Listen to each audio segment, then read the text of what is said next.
Van from FightHype.com with me. I bumped into an individual I have seen before in the States. I've seen him in the UK, but never formally introduced myself.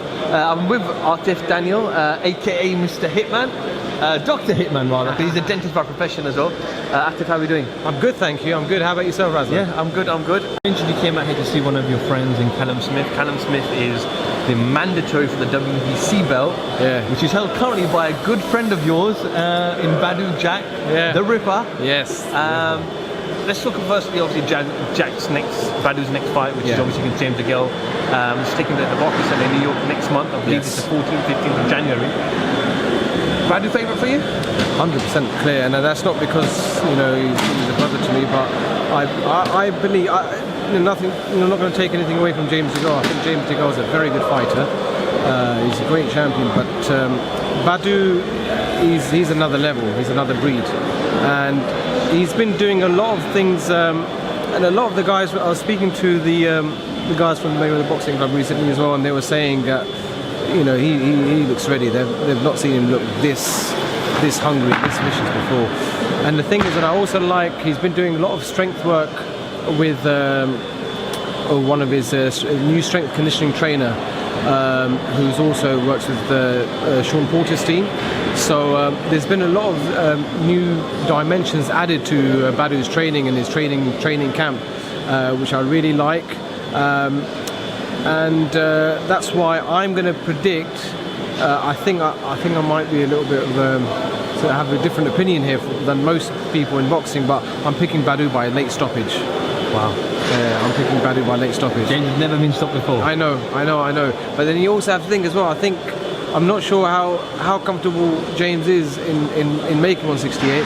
He didn't look brilliant against Corky Medina in his last fight. But sometimes, that being said, in his defence, sometimes when you're fighting and competing at that level, and you have someone who comes as a mandatory or someone who's not sort of that high, it kind of takes your edge, away. Yeah, exactly. So in his defence, he could have that as a genuine excuse. It's true. But I don't know. I'm more looking at how good and solid Badou is, and how he's been preparing and training for this particular camp.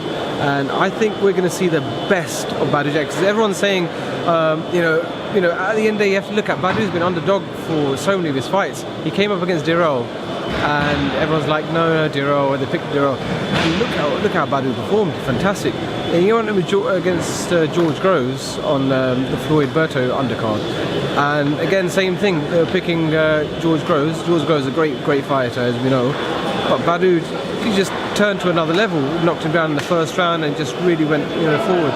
So, and then Lucien Boutte, a clear win. Obviously, there's ridiculous politics, and I think he scored a draw in the end. But he clearly won that. Everyone knows that. And so now he just seems to be stepping up a notch every single time. And I think with James Degale again, arguably the best fighter he's going to be facing. I think Badou's going to be taking it to another level, and then God willing, he does the job and he becomes the unified champion. So I'm going to play devil's advocate here. Oh no! Now Badou Jack is a close friend of yours. I knew you were going to ask this. I know you train at the Mayweather gym. I know you sparred in the gym. I know you spar at the Gallagher gym. I know you know Callum very well. Yeah. So let's say next year, Badou Jack versus Callum Smith, become the unified champion of the super middleweight division. No. Are you going to say anything? No, I'm not going to say anything. I think if Badou's watching, he'll be disappointed in hearing this. No, they're both good friends of mine, both brothers. They always both give me good support whenever I fight. They're always there for me. So they're both great guys, great fighters. And this is the thing with boxing. It's a sport, and at the end of the day, you know as well as I do. A lot of the boxers are just top guys, great guys, and at the end it's business. You just go in that ring and prove who's the better man, and But as far as I wouldn't be able to pick that at all. It's going to be difficult for me to watch if that fight takes place. Personally, I'm not sure if that fight's going to take place, but I'm not going to reveal obviously too much on the camera, but I don't think I think there's a possibility that may not happen. But let's just see anyway what happens. But best to both of them, and may the best man win. Absolutely. Obviously, with yourself now, I know you've been in action recently, and you've got your first 6th rounder coming up. Yes. Can you give us a bit of detail of when that is? And February 18th on the Steve Wood show here as well in the Manchester Victoria Warehouse. So looking forward to that. I'm going to be I'm back. My last fight was actually here as well 2-3 weeks ago, and good 4-round win against an awkward southpaw, and so just really picking up from there. I'm going to be back in the gym on Monday. I've had a couple of weeks off, just taking my time, and looking forward to getting back into the gym, working with Lee Baird, fantastic coach, and we've got Jimmy Kelly in the gym. Great, top guys. Again, he's looking at world titles for next year, big 2017. So yeah, really looking forward to 2017. Actually, first 6th rounder, and we've been, we mapped out a few things. Should be some exciting big news coming in 2017, and looking at some titles.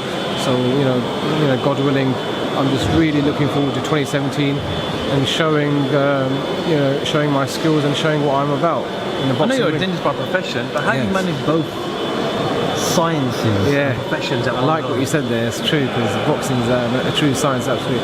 I'm not going to lie, it's hard, absolutely. But in life, if you want to achieve something, you've got to go out there and get it, and you've got to work hard for it. So it's hard, it's tough, and I've got a family too. So it's all about trying to proportion my time and balancing my two professions and things with the family as well. So just at the end of the day, a lot of people ask me to say, how do you find the time to train and still do your dentistry and whatnot? But I always have the same answer. I always say that it's not about finding the time, it's making the time, and there's a difference. So my day will be structured around certain things. So I'll have certain days where my clinic is half a day, so I'll train in the morning, and then I'll go to the clinic. I'll train in the evening. If I've got a full day in clinic, I'll work out. I'll plan things. Obviously, diet and nutrition is a big part in boxing and making weight and keeping yourself in good stead. So that's and again that's crucial as well around my work time, keeping myself hydrated. So it's just as Floyd Mayweather, one of my mentors, always says hard work, dedication, and so it's Arthif, thank you for giving me a little bit of your time. Thanks, Rosa. I appreciate it. Do you want to plug your Twitter, Instagram? Where can we find you? Facebook? Twitter at Dr. Hitman Daniel, and you can find me on Facebook too.